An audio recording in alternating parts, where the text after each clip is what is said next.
بسم اللہ الرحمن الرحیم. اللهم صل على سيدنا ومولانا محمد افضل صلواتك بعدد معلوماتك وبارك وسلم وصل عليه. بسم اللہ الرحمن الرحیم. عزیز طلباء کرام، مختارات من ادب العرب سے بحمد اللہ تعالی آج ہمارا 64واں سبق ہے، اور جو مضمون پچھلے درس میں شروع ہوا تھا اشعب والبخیل، آج اس کا دوسرا اور آخری حصہ آپ حضرات کے خدمت میں پیش ہوا چاہتا ہے. تو بڑھتے ہیں اپنے سبق کی طرف.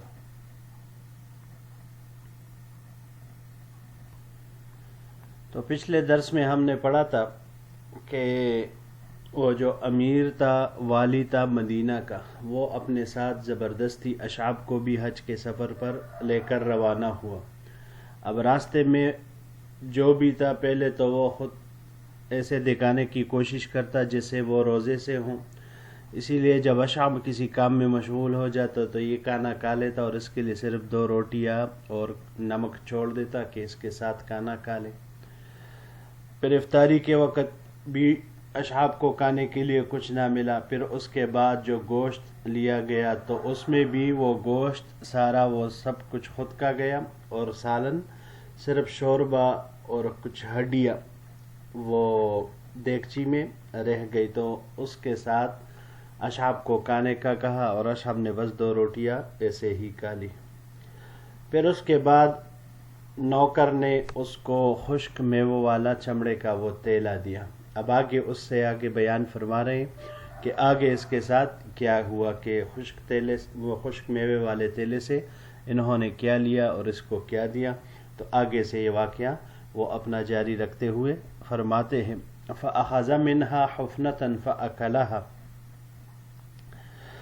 اس نے اس میں سے ایک لب بھر کر نکالی، فَأَكَلَهَا، اور اسے کھانے لگا. وَبَقِيَ فِي كَفِّهِ كَفُّ لَوْزٍ بِقِشْرِهِ، جبکہ اس کے ہاتھ میں بادام کے چھلکے کے علاوہ کچھ بھی باقی نہ رہا. وَلَمْ يَكُنْ لَهُ فِيهِ حِيلَةٌ فَرَمَا بِهِ إِلَيَّ، اور ان کو پھینکنے کے سوا کوئی چارہ نہیں تھا تو میری طرف پھینکا. وقال، اور کہا، کل ھذا یا اشعب، اے اشعب اسے کھاؤ. فذهبت اكسر واحدة منها فإذا بضرسي قد انكسرت منه قطعة فسقطت بين يدي. میں نے وہ لے لیے تاکہ ان میں سے ایک کو توڑنے لگا تو اچانک میری داڑھ کا ہی ایک ٹکڑا، یعنی اتنا وہ سخت تھا اور اتنا مضبوط تھا کہ وہ تو نہیں ٹوٹا، لیکن اس کی وجہ سے میری دانت کا داڑھ والی دانت کا ایک ٹکڑا ٹوٹ گیا اور وہ میرے سامنے دور جا پڑا. وَتَبَاعَدْتُ أَطْلُبُ حَجَرًا أُكَسِّرُ بِهِ فَوَجَدْتُ فَضَرَبْتُ بِهِ لَوْزَةً. تھوڑا دور جا کر اس کو توڑنے کے لیے میں پتھر تلاش کرنے لگا. مل جانے پر اس کے ذریعے بادام توڑنے لگا. فَطَفَرَتْ يَعْلَمُ اللَّهُ مِقْدَارَ رَمْيَةَ حَجَرٍ، تو جو ہی میں پتھر مارتا اللہ جانتا ہے کہ بادام اچھل کر جیسے جتنی مقدار میں بندہ پتھر دور پھینکتا ہے اتنی مقدار میں وہ بادام دور جا گرتا. یعنی یہ کنایا ہے اس سے کہ میں جیسے ہی اسے مارتا وہ بادام مجھ سے بہت زیادہ دور جا گرتا. پھینکنے کی مقدار برابر وہ تو بہت زیادہ ہوتا ہے، لیکن یہ کنایا ہے بہت سے کہ اتنا وہ سخت تھا اور مضبوط تھا کہ جیسے ہی اس پہ پتھر آ پڑتا تو ٹوٹنے کی بجائے وہ دور جا گرتا. وعدوت فی طلبها فبین انا فی ذلك اذ اقبل بنو مصعب، یعنی ابن، یہ اس کے اگلے والے سلائیڈ کے ساتھ انشاءاللہ اس کو جوڑیں گے. میں اس کی تلاش میں لگ گیا، پس جب ابھی میں یہی کام کر رہا تھا اذ اقبل بنو مصعب، کہ اچانک بنو مصعب آ گئے. بنو مصعب کون ہے؟ آگے ان کے لیے تفسیر کر رہے ہیں کہ یعنی فلاں فلاں، جو بھی انشاءاللہ وہ اگلے سلائیڈ میں پھر آئے گا. اچھا جی، یہاں پر یہ 4 الفاظ ہیں. پہلا اس میں سے حفنہ، حفنتن. حفنہ کہا جاتا ہے لپ برنا، یعنی اس نے بھی وہ چمڑے والے تیلے سے لپ بر لی. اس کی جمع حفن آتی ہے، حفنہ کی جمع حفن آتی ہے. یہ باب نصرہ سے حفنن لپ بر دینے کے معنی میں یہ آتا ہے، یا لپ بر لینا اس معنی میں یہ آتا ہے. اور اگر اس کو ہم باب افتعال سے لیں تو باب افتعال سے لینے کی صورت میں احتفانن یہ جڑ سے اکیڑنے کے معنی میں آتا ہے. اچھا جی، اگلا لفظ لوز. لوز یہ بادام کو کہا جاتا ہے، اور باب تفعیل سے جب یہ استعمال ہو تلویزن مصدر اس کا آتا ہے. تلویز التمر، تلویز التمر اس کو کہا جاتا ہے کہ کھجور میں جب بادام بھرے جاتے ہیں، یعنی کھجور کو اندر سے خالی کر کے اس کی گٹلی نکال دی جاتی ہے اور پھر اس کے اندر بادام رکھ دیے جاتے ہیں، اسے تلویز التمر کہا جاتا ہے. اگلا بقشری ہی، قشر یہ کال کو بھی کہا جاتا ہے اور اس چھلکے وغیرہ کو بھی کہا جاتا ہے جو بادام کے ہوتے ہیں. قشرہ یہ باب ضربہ سے قشرن مصدر اس کا آتا ہے، اور یہی قشرن مصدر باب نصرہ سے بھی اس کا آ سکتا ہے. یہ دونوں معنی میں جو ہم نے کیا، کال یا چھلکا اتارنا، اس معنی میں یہ استعمال ہوتا ہے.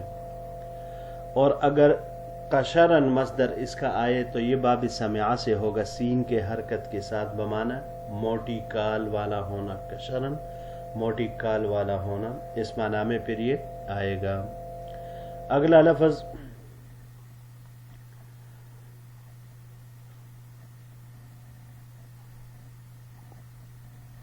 فطفرت. طفرت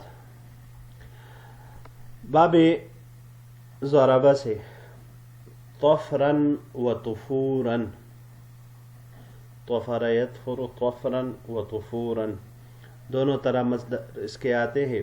یہ اونچائی میں کودنے کے معنی میں آتا ہے. اور اس کے علاوہ اگر اس کو ہم باب افعال سے لے لے، اطفر یطفر اطفارن مصدر اس کا آئے گا کودانا، اس معنی میں پھر یہ آئے گا. اور اگر اس کو ہم کہے باب تفعیل سے تو باب تفعیل سے لینے کی صورت میں تطفیرن، تطفیر اللبن اس دودھ کو کہا جاتا ہے کہ جس کے اوپر بالائی آ جائے، بالائی والا ہونا، اس دودھ کو کہا جاتا ہے. جی تو بڑھتے ہیں اپنے اگلے سلائیڈ کی طرف.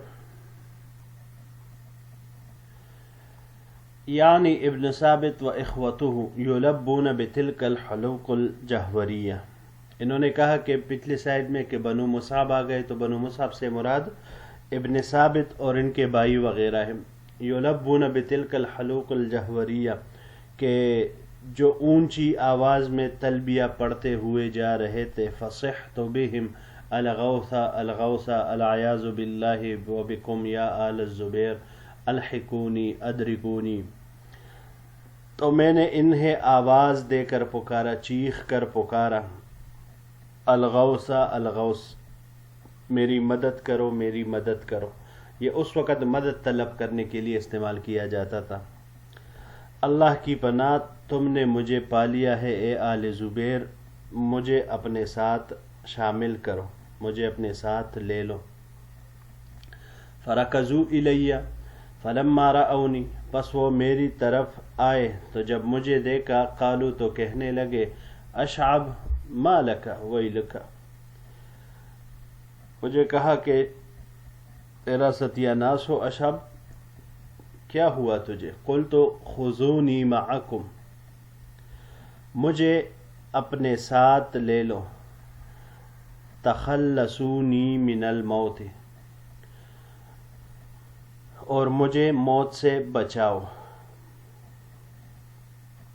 فحملونی معہم فجعلت ارفرف بیدی کما یفعل الفرخ اذا طلب الزقا، چنانچہ انہوں نے مجھے اپنے ساتھ سوار کیا، اب میں خوشی میں اپنے دونوں ہاتھوں کو ایسے حرکت دینے لگا جیسے پرندے کا بچہ اپنے والدین سے چوگا، من طلب الزق من ابویہ، اپنے والدین سے چوگا لیتے وقت حرکت دیتا ہے۔ فقالو، انہوں نے کہا، مالک ویلک، ارے کم بخت تجھے کیا ہو گیا تھا؟ قال لیس ھذا وقت الحدیث، میں نے کہا کہ یہ باتوں کا وقت نہیں ہے، زقونی مما معکم قد مت ضرا وجوعا منذ ثلاث، یہ وقت باتیں کرنے کا نہیں، اگر آپ کے پاس کچھ ہو تو مجھے کھلاؤ، مجھے چکھاؤ، 3 دن سے بھوک اور سختی میں مبتلا ہوں۔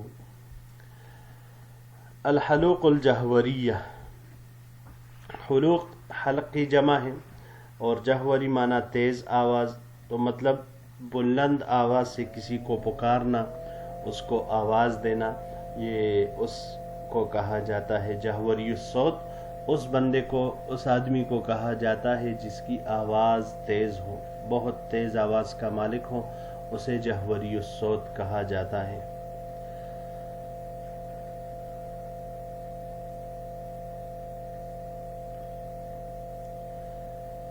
رفرف، رفرف یرفرف رفرفتن، فعللہ سے یہ پڑپڑانے کے معنی میں آتا ہے، آواز کرنے کے معنی میں یہ آتا ہے۔ الزق، زق، زقن، یہ چوگا دینے، باب نصر سے زققہ، زقن مصدر استعمال ہوتا ہے، باب ضربہ سے چوگا دینے کے معنی میں یہ استعمال ہوتا ہے، اور اسی طرح کال اتارنا یا بال کاٹنا اس معنی میں بھی یہ آتا ہے۔ جی تو بڑھتے ہیں اپنے اگلے سلائیڈ کی طرف۔ فَأَطْعَمُونِي حَتَّى تَرَاجَعَتْ نَفْسِي وَحَمَلُونِي مَعَهُمْ فِي مَحْمَلٍ، اشعب کہتے ہیں کہ انہوں نے مجھے کھلایا یہاں تک کہ میری جان میں جان آئی، اور مجھے اپنے ساتھ سواری میں سوار کیا۔ ثم قالوا، پھر انہوں نے پوچھا، اخبرنا بقصتک فحدثتهم، انہوں نے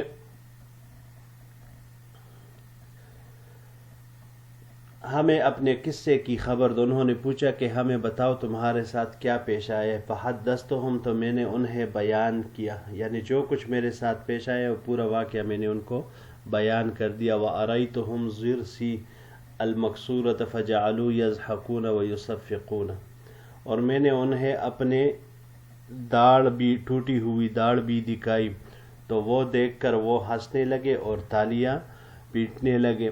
وقالوا، اور کہنے لگے، وَيْلَكَ مِنْ أَيْنَ وَقَعْتَ عَلَى هَذَا، تیرا ستیہ ناز ہو، تو اس کے ہاتھ کیسے چڑھا، تو اس کے ہاتھ کیسے چڑھا۔ هَذَا مِنْ أَبْخَلِ خَلْقِ اللَّهِ وَأَدْنَئِهِمْ نَفْسًا، یہ تو دنیا میں سب سے زیادہ بخیل اور حقیر آدمی ہے۔ فحلفت بالطلاق الا ادخل المدینہ، تو اشعب کہتے ہیں کہ میں نے قسم اٹھا لی کہ جب تک یہ شخص مدینہ میں رہے گا، یعنی مدینہ کا والی ہوگا، میں مدینہ میں داخل نہیں ہوں گا، اور اگر داخل ہوا تو میری بیوی کو طلاق ہے۔ حلف بالطلاق اسے کہا جاتا ہے کہ اگر میں نے یہ کام کیا تو میری بیوی میرے اوپر طلاق۔ مادام لہو بہا سلطانا، یعنی جب تک یہ مدینے کا والی ہے۔ فلم ادخلها حتی عزلہ، پس میں اس وقت تک داخل نہیں ہوا جب تک کہ اسے معزول نہیں کیا گیا، تو لہٰذا جب معزول کیا گیا اس کے بعد اصحاب کہتے ہیں کہ پھر میں مدینہ منورہ وہ گیا۔ یہاں پر یہ دو الفاظ ہے جی، یصفقون، صفقہ سے ہے، صفقہ یصفق صفقا، صفقا یہ باب ضربہ سے تالی بجانے کے معنی میں آتا ہے، اور باب کرمہ سے صفاقتن یہ بے حیا ہونے کے معنی میں آتا ہے۔ اس کے علاوہ اگر اس کو ہم باب افعال سے لے لے، اسفق یسفق اسفاقا، تو جمع کرنے کے معنی میں آتا ہے. اور باب تفاعل سے تصفقاً مصدر اس کا آتا ہے تردد کرنا. اس کے علاوہ باب انفعال سے انصفاقاً واپس ہونے کے معنی میں آتا ہے. وَأَدْنَئِهِمْ دَنَآ دنآ یہ باب فتح سے دنوءً اور باب کرومہ سے بھی دنوءً یا دناءً دونوں طرح کے مصادر خسیس ہونے کے معنی میں یا رذیل ہونے کے معنی میں یہ آتا ہے. اس کے علاوہ جب باب سمعہ سے اس کو لے ہم دناءً تو دنا وہ کبڑے کو کہا جاتا ہے، کبڑا. اور باب افعال سے ادناءً مصدر اس کا آتا ہے سواری پر سوار ہونا، اس معنی میں یہ پھر استعمال ہوتا ہے. جی تو عزیز طلباء کرام، یہی تک ہمارا آج کا سبق تھا. انشاءاللہ العزیز زندگی رہی تو پھر نئے مضمون کے ساتھ پھر آپ کی خدمت میں حاضر ہوں گے. السلام علیکم ورحمۃ اللہ وبرکاتہ.